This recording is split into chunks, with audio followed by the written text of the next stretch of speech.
Have you ever wondered why some people only dream about their goals, while others execute them with relentless focus? You might think this boils down to personality, genes, or sheer luck, that some people are born with discipline, while others are left behind. But modern neuroscience reveals a surprising truth. This is not an unchangeable trait. There is a concrete, four-phase methodology that allows anyone to transform temporary curiosity into sustained intrinsic motivation. Let's examine the two primary types of motivation. Extrinsic motivation relies on external circumstances, such as deadlines or urgent projects that force us into action. Intrinsic motivation comes from within, driving people to stay disciplined over the long term without external pressure. Many people get excited about a new hobby, only to watch that passion evaporate weeks later, while others stick with it indefinitely.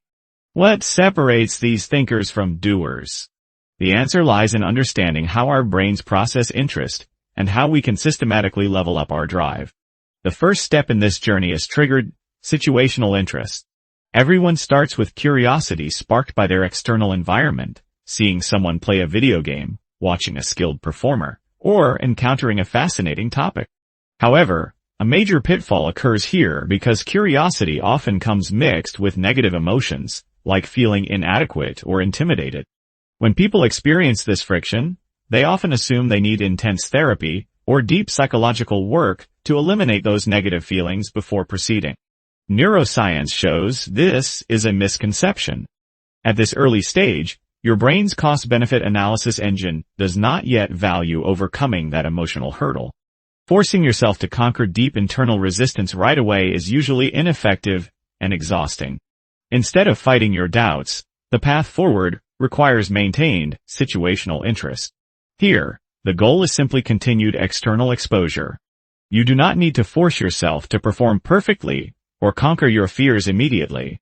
Instead, you feed your mind by watching videos, reading books, or observing others who are skilled in that area. Even elite performers often rely on external structures or guidance in these early stages to keep their exposure alive before any genuine passion takes root. By continuing to feed your mind without burning out on premature pressure, you allow the interest to survive its fragile infancy. The turning point from external dependence to internal drive happens in Phase 3, emerging individual interest. The critical catalyst here is theory crafting. When you are deeply engaged in a complex topic or game, you don't just consume external content. You sit quietly and run scenarios through your mind. You ask yourself strategic questions, design approaches, and experiment mentally with different variables. This shifts your focus entirely inward. You are no longer just reacting to the outside world. You are playing with information inside your own head. This distinction reveals a profound paradox about self-improvement.